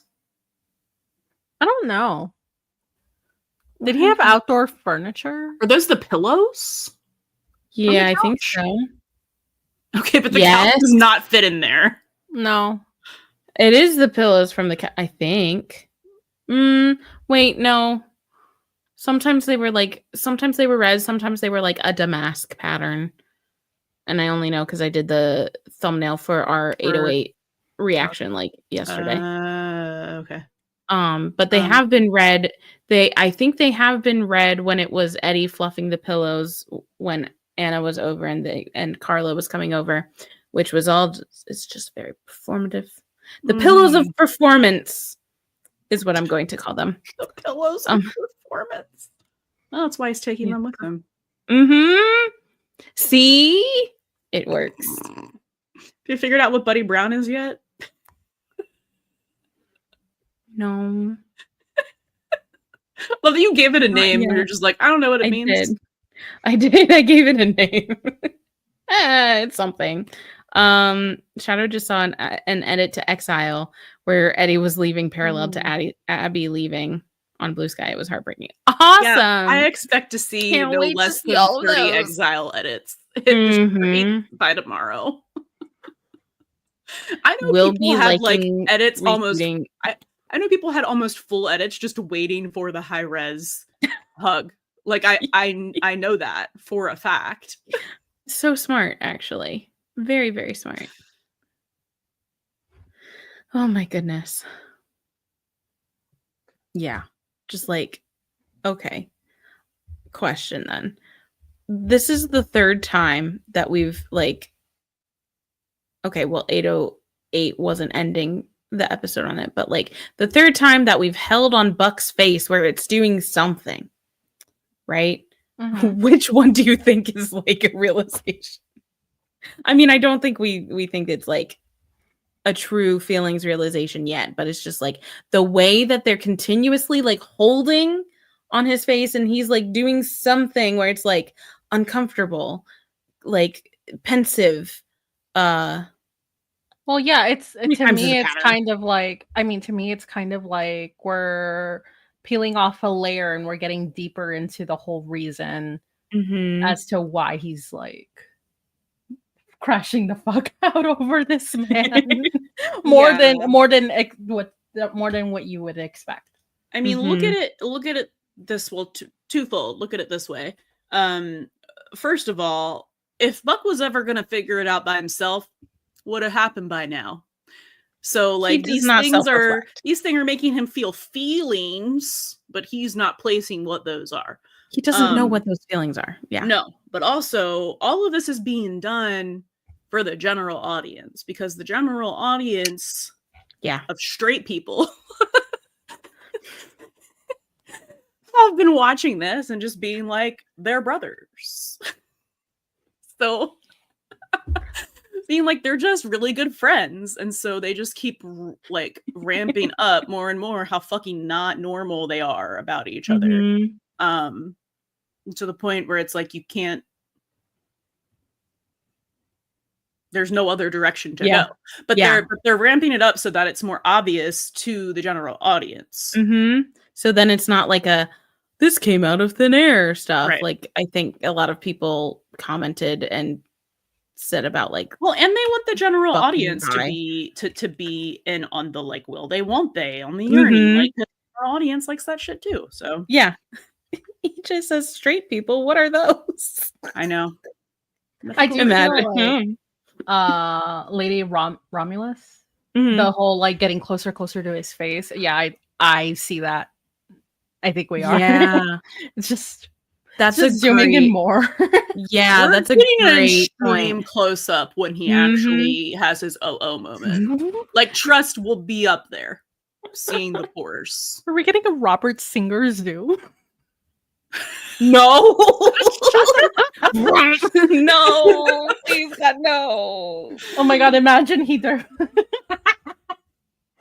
sorry. Wow. I wish you saw just how quickly my face fell there. Wow. Rachel looked like she was gonna commit violence. I'm sorry. And I wish I did see it. That I will not be expressing right now. But they know. You guys know. Next episode, it's only the eyes. I mean, it's getting close. It's getting close. The eyes are the window to the soul. Whatever. That's what they say. Hey, what are we gonna do if they have Buck actually say "oh" out loud? Just a quick question. Melt into the floor. I will be hyperventilating again. What's that Leonardo DiCaprio meme? It's like,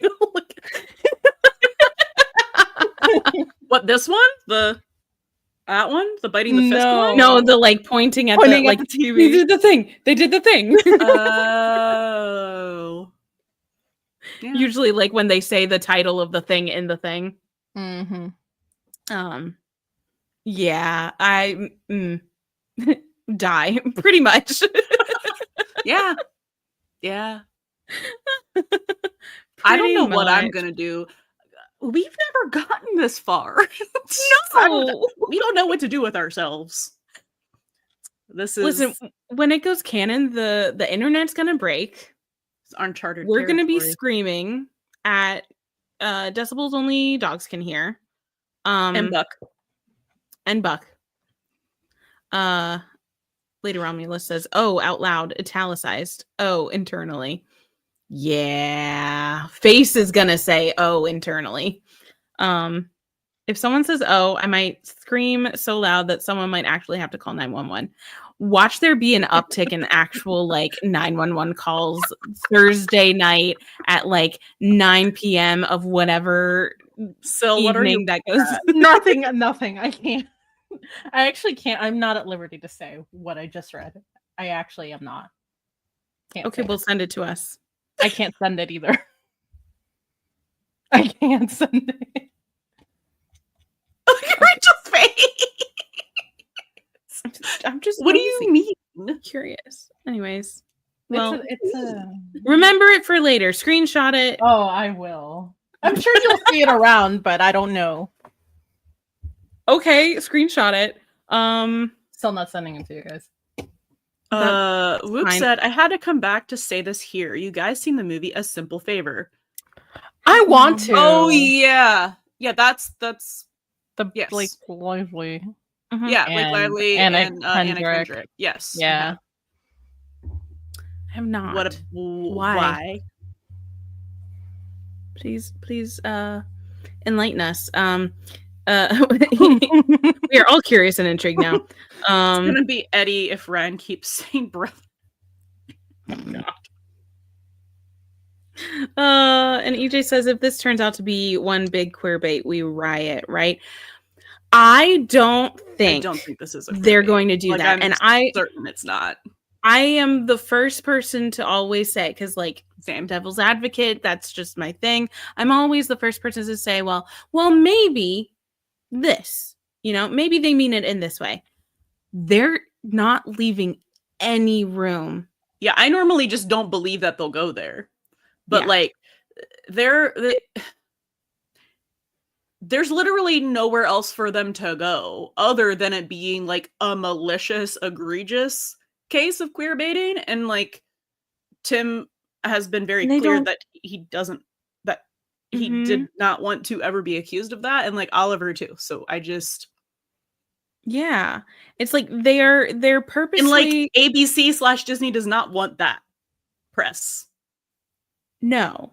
And the show is getting so much viewership for them in the era of like dying network television. Yeah. So like they're banking on this, whatever they wanted. Pretty much, I think they're basically almost writing Tim like a blank check, kind of. Not really, but like metaphorically, to just be like, just keep doing what you're doing, and we'll put it on the air. And he's like, all right, we're so on. Yeah. Leo says it's weird to have lived through major events of intricate queer baiting because it's clear it will go canon. 911 is so not subtle, but being burned so much that you think, nah, they'll never do it. Exactly. Like we've been through so many fandoms and so many things where like showrunners, actors either like don't acknowledge it at all or they explicitly shut it down.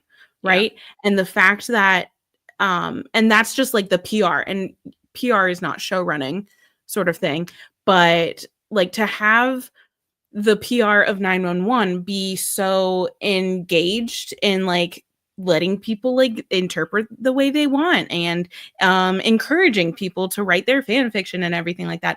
But then to have it also be backed up by the narrative that they're producing in this season. And like most of the seasons, if we're being so honest, like all of the little Lego bricks are lining up, and it's like they can't not do it. And I don't think 911 has never been cruel to the audience in that kind of way. They're cruel in the like, we're gonna make you suffer because the characters are going through traumas and the horrors. But like they've never been cruel to the audience in this way, and I don't think they would start. No, so. I also I'm circling back to the brother thing. No, I'm just circling back to it. I think we kind of talked about this at the end of last week's live stream. Listen, if reading the press where he says that is gonna upset any of you like that much, don't read it. Don't read it. Or just look at it the way I look at it, which is just, I'm just like more confirmation every time he says it. Because when they're doing press, they can't talk about the shit that they're actually doing that hasn't come out. So why would he say, they are so gay for each other, we've shot Bunny Cannon? Like, first of all, there's no way that they would be able to say that. They wouldn't want to say that. And you actually wouldn't want to hear that. So I just, every time he says brother at this point, I just laugh because it's hilarious. I'm starting to think that he's actually being media trained to say brother just to like, he could be. Yeah. He could be. He could be. But that's also like just kind of the way he speaks anyway. That is like just the way he speaks, because that's how he talks about friends. No, but his like friends personally when he's talking about his personal friends. Yeah. But like I feel like it's like now it's like, just like I have to slip it in there. Slip it in. There's a magnifying glass on that, so I think it's a little bit of like, chicken and the egg scenario where it's like Buddie Cannon is so close that everyone's looking kind of. EJ, I think you're right. A lot of fear does come from Supernatural. Like that's where we come from. That's our sleep paralysis demon. We learned from there, and they said specifically in the text of the show and outside, like you know, Dean and Cass are brothers, kind of like the way Sam and Dean are brothers. And we're like, that is factually incorrect. But like with the whole Ryan stuff, like brothers, that is one, I think just the way he speaks. There's also a magnifying glass. So it's a little bit of like, people are looking for kind of like a confirmation of it being shut down. So they're looking for, it's like a confirmation bias sort of thing. But instead of looking for like a confirmation bias in the positive, they're looking for it in the negative, where it's like, oh, they're absolutely not doing it. And I don't think that's true either. No. Because it's like you're looking for someone to tell you no. Well, also, I mean, just look at it from this point of view. They wouldn't even be allowing Buddie questions. Yeah. Because apparently they did not for a while also because 5 and 6, because they didn't want to. Mm-hmm. Well, Oliver didn't want to queerbait, but I think during 5 and 6, those questions were actually nixed. Yes. Right. Yeah. EJ agrees with you, Han. They want to see it go canon, but not have it leaked. Listen, I think, especially with what's happened with the hug and that leak, I think it would be, whenever they do it, it would probably be a closed set. Yeah, it's got to be an indoor set and a closed set. Talking about nobody gets those scripts except for the people who absolutely need them, like the shit Marvel. The shit they did for Endgame. Yeah, where nobody gets. You know how they gave Tom Holland a script? or like they did with like Chris Evans and party.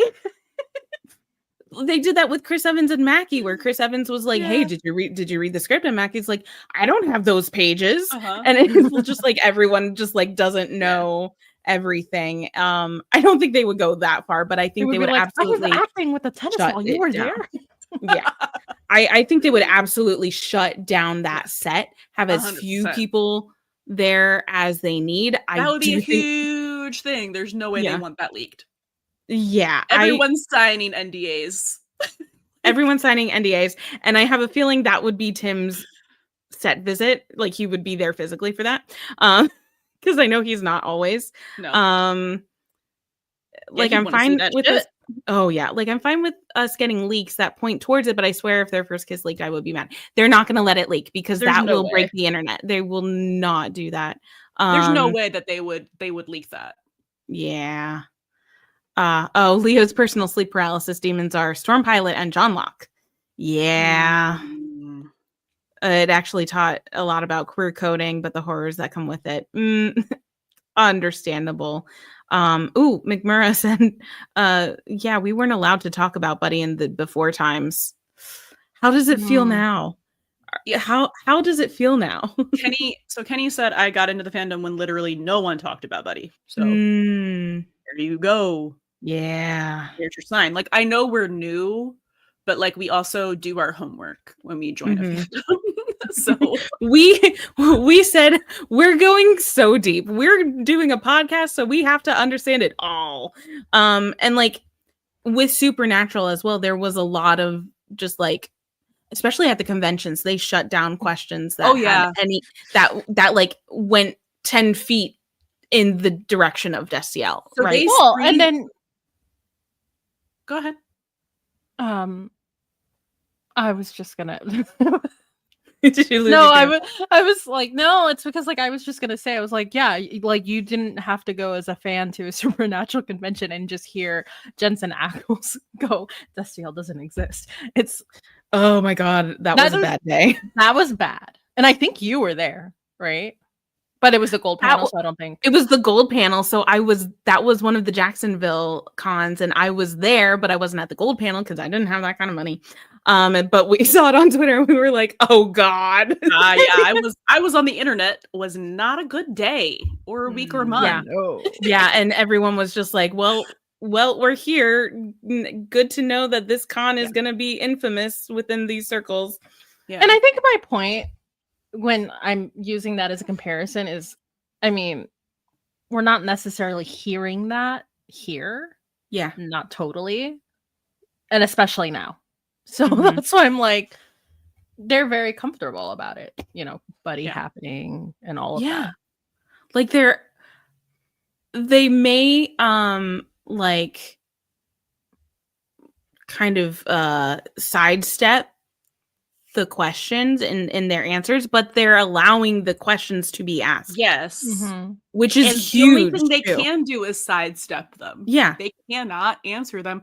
Half of press, just in general, is you not being able to answer questions. And so you're just like, you're teasing or you're evading. And then it's like, you're drumming up interest. You need to look at it as what it is, which is marketing. It's them trying to stir up interest, to have quotes, to get people to watch the show, which like we're all gonna do. And so, we also said this before, like bad press is also good press. Bad press is also good press to a certain extent, but like they don't want, listen, ABC/Disney does not want the queer baiting think pieces for the next couple decades to be written about them. They're like, well, let Supernatural handle all of that. Yeah, not that it would truly put a dent in their earnings. I don't think, but press talks, press travels. Except randomly now, 5 years after the show is over, Destiel keeps going canon. Well, yeah. Until they show me those two dumbasses on screen actually kissing, we will not sleep. Except that would take a long time. Yeah. But no. And then Kenny also said, literally in 2023, nobody Q&As. And then in 2024, I don't think the Buddy fans are wrong. That was like one of the first interviews that we listened to when we got into this fandom. So like, I don't think at that point we realized like how big of a statement that was. Like we understand now, but like as we saw that, we were like, oh wow, that's so great. Like they're kind of encouraging it and engaging with it. Yeah. So to have that like go from 0 to 60, incredible. And McMurray said, once Oliver started talking about Buddy, that was my canon confirmation. That's what I say, because he is like number one like bisexual advocate. So, and he's been very clear from the beginning that like not wanting to queer bait. So the fact that he encourages it and like trolls as much as he does about it, I'm like, and it comes from a genuine place, because like it seems like he truly understands the damage that queer baiting can do. Yeah. And yeah, that's a lot of indicators going in the right direction to be like to undercut it a little bit. The Dark Ages before Glee. Sorry, we'll never let that go. I mean, as someone who is old, sorry, I'm 36 years old. Actually, I don't think I've ever said how old I am. I'm 36 years old. So like Glee came out after I was done with high school, and while it was coming out, it was like literally groundbreaking, because like, yes, queer shows existed before then, but it was never something that like catered to a younger audience. And I remember watching it and going, I was still closeted to myself until I was 27. But I was just like, wow, this really resonates with me. But I was bullied, for all 12 years of school, and was like, wow, I really wish that this would have existed when I was in high school. So it was like groundbreaking and did move, media does affect like society as a whole, because it's like if you get just regular people who otherwise wouldn't be exposed to different people, who wouldn't be exposed to queer people, or watching a show that like it really did a lot to people move on it needle. Who are like younger, right? Because like kids we're not watching like Will and Grace or Queer as Folk. That is not geared towards 14-year-olds. Great, also groundbreaking in their own right. Like I fucking love Queer as Folk. Like I also was watching that because I was I was watching that right out of high school. So I was watching that too. But I think having a show that was like really aimed towards younger people really helped like that's millennials. It helped like millennials kind of Yeah, grow I mean, to we're be all way more millennials here. accepting of accepting Mhm. and knowledgeable about queer people than Yeah, generations before us. So, yeah. I We've got get a that it's easy speech. I get it, and it's self-referential, which I find hilarious. I know some people don't like. That's totally fine. But I do get what they were saying, and it was about Eddie, so yeah, I like the Josh's Glee speech was definitely a poke at Ryan Murphy Yeah. about doing Glee, self-referential, but like it was about Eddie, and I think that will come back into play. We've also got a that's not old hand, that's young. So haha. thank you. It seems like we're all feel- or some of us are like very similar in age. We've got I just feel like old 30, in this fandom 30s. sometimes. That's fair. Like, because it just seems like everyone's in there like literally 18 to 22 years old seems to be the like average age of people. I mean, not everybody, but I think it's also not like everybody, but like a lot. But combined with, I think, a lot of people's first like network TV fandom sort of situation, so that like it's younger age, but it's also younger fandom age, right? Which I think is like the main thing there. Like I was in Matthew's stream before the episode, and he was talking about fic. And I recommended Dearly Beloved, which if you haven't read Dearly Beloved by Songbird, good. But I recommended it, and I was like, literally, it's one of my favorite fics of all time, which is saying a lot because I've been reading fanfic for longer than you've been alive because he's 21. Oh my god! I started reading fanfic when I was like 14 or 15. So, yeah, that's what I mean when I say like I'm old. Where I'm like, I've been reading fanfic for longer than a lot of the people in this family. Oh, but it's like fandom age. Fandom age is not as reflective as like age. I think. No, I know. Like age, I don't think I'm old. Fandom old though for sure. Or this fandom old, I guess. Yeah. Were you about to read?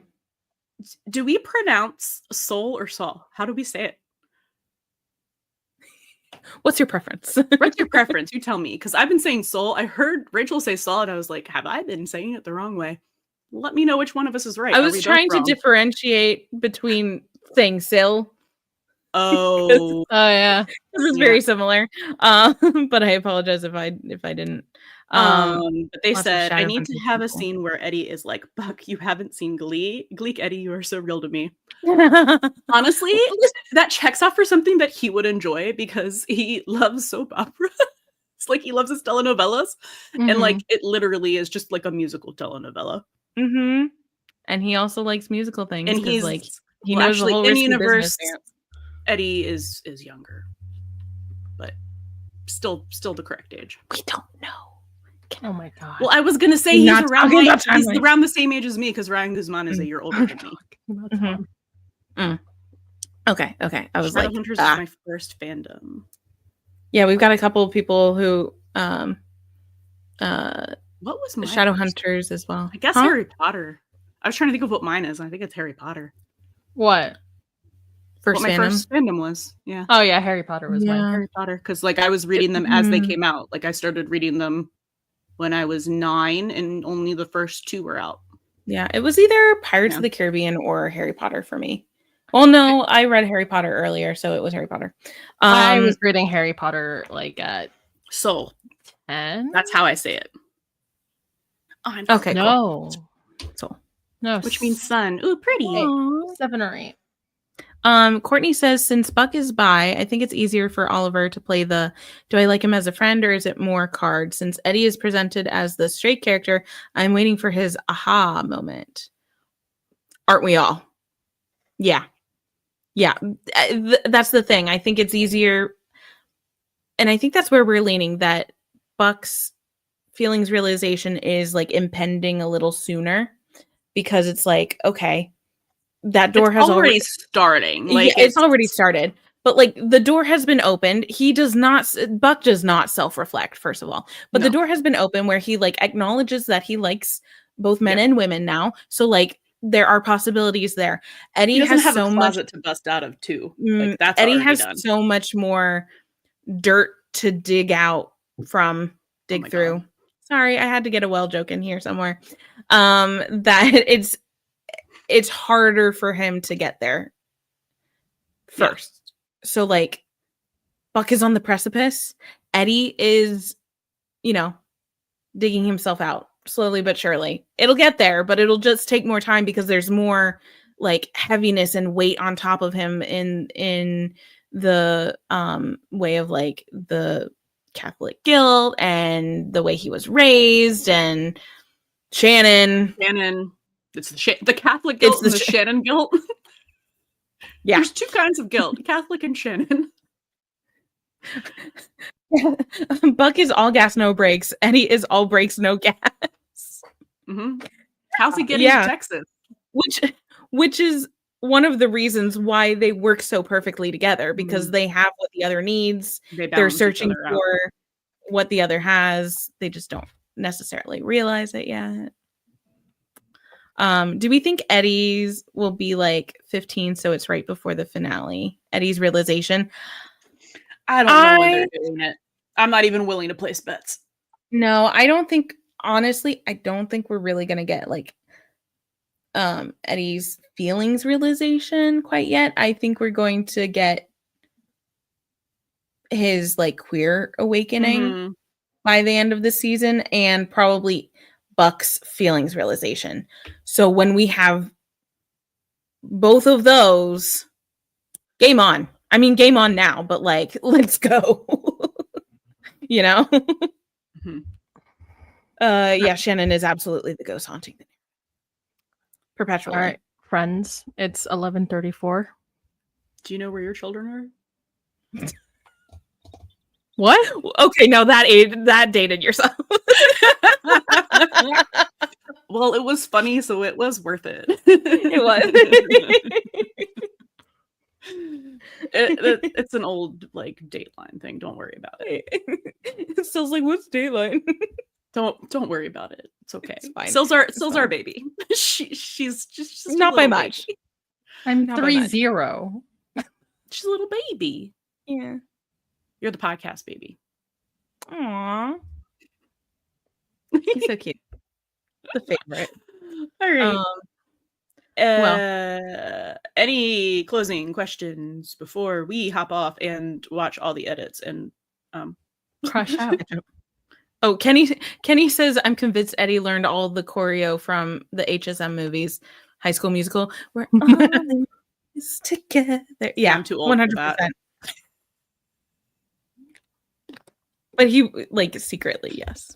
Secretly. I will trust your expertise. I feel the mutual feelings realization is going to be the last moment of the season. I could see that. If we're going to do an Eddie feelings realization, I feel like it's 18. Yeah. I feel like it's 18, fade to cliffhanger. Black. Yeah. And then just leaving us in the summer hiatus with like 3 months of, oh my God. So. Such good fic. Imagine. Oh, I'm so ready for the fic. The hiatus fic, even though we have a couple months until then. But then I'm going to be like, when does it come back? Leave us all spiraling for the next season, 100%. At least it comes back in September and not October. Not October. Because that was rough. The 3 months between was rough. Yeah, that's a lot. Oh yeah, Leo, go to bed. It's 4:36. God, we also have terrible sleep schedules, so thank you for hanging out with us. Thank you guys for hanging out with us. Thank all of you for hanging out, and we'll see you next week. Well, at least Still and I will. I don't know. I'm going to be there. If I have to storm the bridge of the ship, I won't. I would just be like, I'm sorry. Can I just make sure you're actually. What? I was gonna say, just make sure your trip is not on an episode of Doctor. I would like to avoid all potential 911 and Dr. Odyssey scenarios. Thank you very much. So, I think that's a good goal to have. That is my only goal. and to be able to watch the episodes are my only goals. Okay. Yeah. That's fair. Yeah. Right.